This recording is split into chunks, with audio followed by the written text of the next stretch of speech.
So good day po sa inyong lahat. Welcome na naman sa another episode ng ating vlog na kung saan ang topic natin for today ay update lang po sa mga kaganapan yan sa ating hanap buhay na paitloging manok. Ayan. So today is May 31, 2026. So nakakatuwa kasi para sa akin ay mga ilang araw na lang ay pasukan na. Ayan. So bakit ako natutuwa kapag pasukan na? Kasi kapag pasukan na, magbabalikan na ng eskwelahan, back to school na yung mga estudyante natin. At kapag back to school na sila, sigurado gagalaw na po yung ating bentang itlog. Ayan. Kasi kung napapansin ninyo, lalong-lalo na po dito sa amin, nagkalat po ang bentang itlog sa mga kalsada. Nakabargain po siya. Ayan. Yung small, ang benta lang nila ay 140 pesos to 150 pesos. Yung small. Ayan. So, yung medium nasa 180 pesos. Yan yung mga nagtitinda sa mga kalsada. Maging dito mismo sa barangay ko ay may tatlo ata na nagtitinda sa gilid ng kalsada. But lately parang 1 week na ata na wala na sila. Ayan. So pagdating ng pasukan ay tataas na ulit yung demand ng ating itlog. Ayan. So, bakit nga ba nangyayari yung ganon? Ano nga ba yung nangyari or ano yung nangyayari? 'Di ba? Isang past tense at saka present tense. So, ang nangyari po kasi dahil nga po sa sobrang init ng panahon, yung itlog ng mga manok natin ay gumagaan. Actually, ang tamang term ay gumagaan, hindi lumiliit. Ayan, gumagaan yung proper na term. Bakit gumagaan? Yung dating large, nagiging medium. Nagiging small pa nga.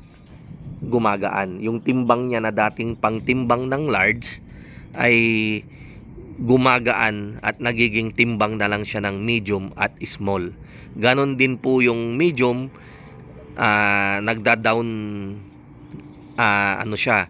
downsize, Pero ang actually nangyayari doon, gumagaan po siya. Nagiging small, nagiging extra small. So bakit ba nangyayari yung ganon? Kasi po, yung manok natin ay halos hindi kumakain.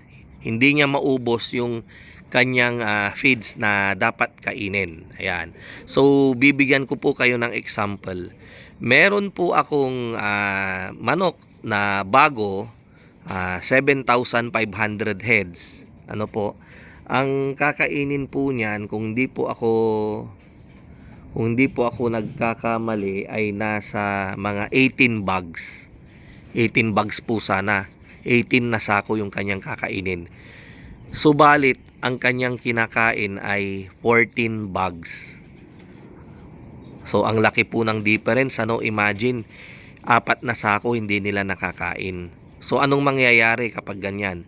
So unang-una, mababawasan pati yung kanyang production. Mababawasan. Pangalawa, yung kanyang timbang ng itlog ay gumagaan. Ayan. So gumagaan siya kasi konti lang yung kinakain nilang feeds. And then pangalawa, inom sila ng tubig. Ayan. So minsan pa nga yung mga manok natin akala nyo naglalaway kasi tumutuloy yung laway niya. Pero actually yun yung excess na tubig na kanyang nainom. Ayan. So anong mangyayari kapag lahat ng manok natin ay ganon? Bumabaha po ng small sizes sa palengke, sa merkado, So bumabaha. So anong mangyayari kapag bumabaha? Oversupply yung small, extra small, and then yung medium. Kaya kung mapapansin nyo po, bumababa yung presyo.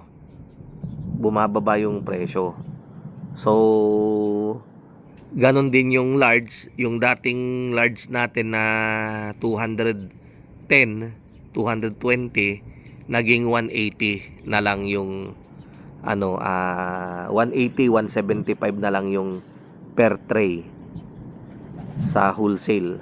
And then yung XL naging 200, 195 per tray.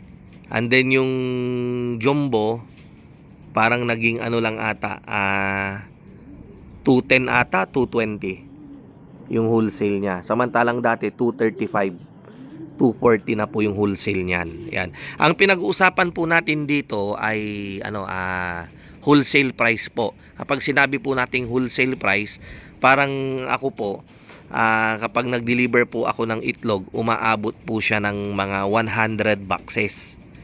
100 boxes or 1,200 na tray. Isang bagsakan po 'yon doon sa aking wholesaler. Ayan.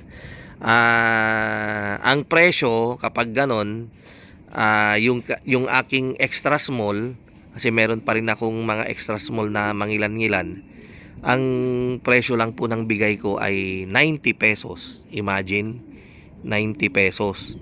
Tapos kahapon naging 95 na yung extra small. And then yung small naging 110. And then yung medium 125. Yung large 160 ata yung large. Ganyan. So hindi ko po dala yung listahan. And then yung XL 190 ata, 195. And then yung jumbo parang kung hindi 210, 220. Ayan. So gumawa po ako